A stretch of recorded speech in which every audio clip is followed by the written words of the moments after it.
Seorang pria minum seluruh air laut untuk membantu seorang tua mencari koin, kemudian memuntahkan kembali air laut itu.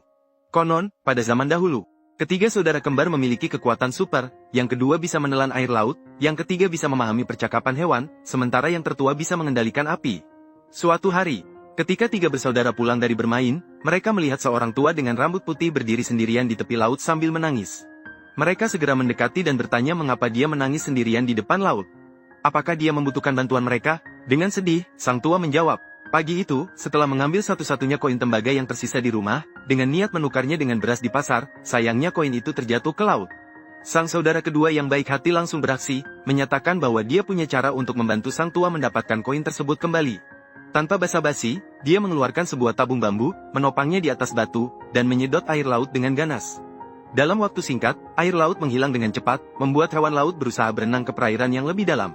Melihat air laut turun dengan cepat, ikan-ikan berenang ke sana kemari dalam kepanikan, namun seekor ikan mas kecil dengan cepat berenang ke permukaan air dan berteriak keras. Mendengar perkataan ikan mas tersebut, sang saudara ketiga juga segera memberitahu kakak kedua, jika kamu terus minum air laut akan mengering, ikan-ikan itu tidak akan bisa bertahan hidup lagi. Kakak kedua juga menjelaskan alasan menghisap air laut, hanya untuk membantu orang tua mencari koin tembaga itu. Ikan mas kecil menjawab, dia bisa memerintahkan makhluk laut untuk membantu mencari, tapi kalian harus segera mengembalikan air laut, agar tidak merusak makhluk laut. Maka kakak kedua segera membungkuk, mengeluarkan 3 batang tabung bambu, dan memuntahkan semua air laut yang diminumnya. Dengan cepat laut kembali seperti semula. Ikan mas kecil melompat-lompat dengan gembira di dalam air. Kemudian mereka kembali memberitahu orang tua, meminta makhluk laut membantu mereka menemukan koin emas itu. Kemudian ikan mas kecil memimpin saudara-saudaranya, dengan cepat mencari dengan penuh usaha di dasar laut. Dengan kerjasama semua ikan, mereka segera menemukan tumpukan koin emas. Orang yang melihat ini meninggalkan pesan, mendapatkan kekayaan dengan cepat. Mulai sekarang keberuntunganmu pasti melimpah, keberuntunganmu akan semakin meningkat seperti air pasang yang naik.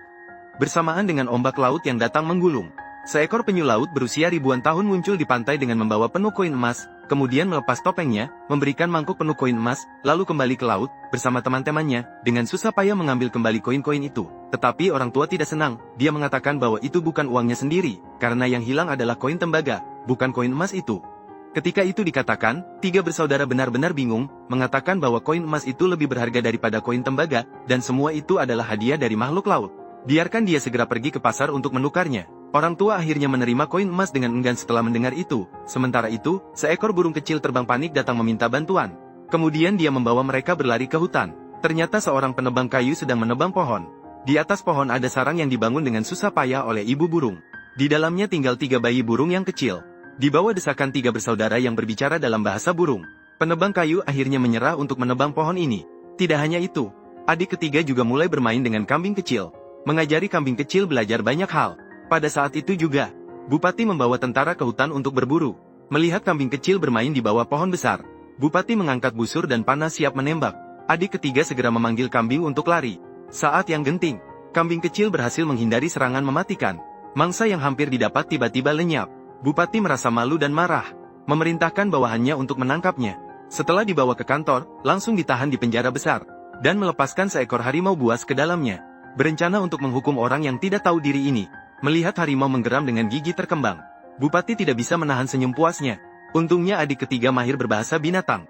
Menghadapi tekanan yang semakin besar dari harimau, dia tenang mengeluarkan suara melengking. Harimau langsung ketakutan gemetar. Di bawah bimbingan adik ketiga, harimau dengan cepat berubah menjadi kucing jinak. 1 orang dan 1 harimau bermain dengan senang di penjara. Bupati terlihat bingung. Melihat harimau tidak bisa berbuat apa-apa terhadap anak kecil, Bupati marah besar. Maka mereka berencana untuk membakar dia hidup-hidup dengan api besar. Di tengah malam, ibu burung datang ke penjara untuk melihat adik ketiga. Maka dia meminta ibu burung membawa tali merah di tangannya, kembali ke rumah dan memberitahu 2 kakaknya dengan gembira. Sementara itu, ibu mereka terus menunggu di rumah. 2 kakak juga mencari kemana-mana. Namun adik mereka belum ditemukan. Tak lama kemudian, ibu burung akhirnya menemukan rumah Liu. Melihat tali merah di matanya, ibu segera mengenali bahwa itu adalah tali di tangan anaknya.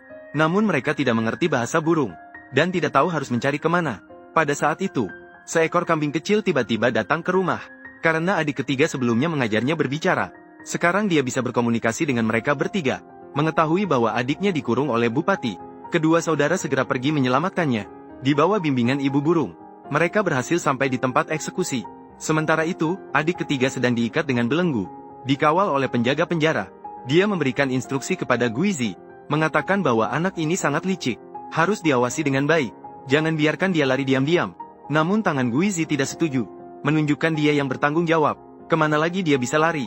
Setelah berbicara, dia memerintahkan orang untuk membawa sebuah tong besar, menyelimuti adik ketiga di dalamnya. Kemudian dia duduk di atas tong itu sendiri. Ketika Bupati tiba di tempat hukuman untuk menyelidiki, bos tiba-tiba muncul dari kerumunan. Bahkan mengancam bahwa Guizi yang membiarkannya pergi.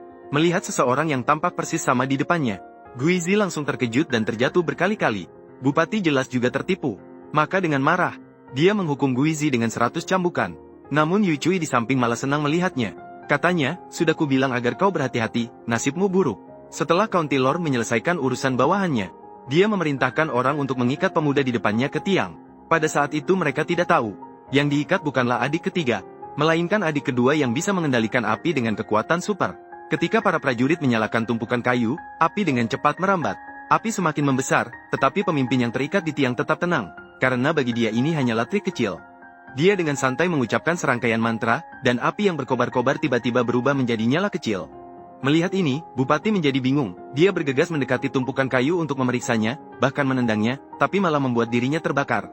Dia ketakutan dan berteriak minta tolong sambil berlarian ke sana kemari. Beruntung, dua dokter mengangkat ember besar berisi air dan menuju ke arah Bupati. Sambil mereka sibuk, adik kedua diam-diam mendekati ember besar. Mengeluarkan adik ketiga, Bupati yang hampir mati terbakar marah. Karena harimau tidak bisa memakannya, api juga tidak bisa membunuhnya, maka dia dilemparkan ke laut untuk tenggelam. Namun mereka tidak tahu bahwa adik ketiga yang bisa mengendalikan air laut telah menyelinap ke dalam kapal, kemudian melemparkan koin untuk membuat 3 prajurit penjaga berlari keluar untuk berebut. Adik kedua memanfaatkan kesempatan ini untuk menukar dirinya dengan kakaknya. Dengan begitu, meskipun dilemparkan ke dasar laut, tidak ada yang takut. Sementara para prajurit masih berebut batu permata, Bupati naik ke kapal dengan menggunakan tandu besar. Kedua orang itu tidak berani malas lagi, segera kembali ke pos masing-masing, dengan gagah berani menunggu layar kapal dikibarkan. Bupati dengan sengaja memerintahkan anak buahnya untuk membawa kapal ke tempat yang sangat dalam di laut, kemudian mengikatkan batu besar pada tubuhnya, melemparkannya ke laut. Sementara di dalam laut, Lao Er menggunakan ikan pedang untuk memotong tali, membebaskan diri dari ikatan, kemudian dia mengeluarkan tabung bambu, berenang ke tempat yang dilalui oleh Bupati. Dia menyerap air laut ke dalam perutnya. Sementara perahu kecil di permukaan laut seketika hancur diterjang ombak pusaran. Akhirnya sang Bupati yang jahat beserta sekelompok dokter jatuh ke dasar laut. Kemudian Lao Er kembali memuntahkan seluruh air laut, mengembalikan laut ke keadaan semula. Sekarang hanya topi sang Bupati yang tersisa di permukaan laut. Akhirnya 3 bersaudara yang baik memulai perjalanan pulang. Rakyat pun hidup tenteram dan bahagia sejak saat itu.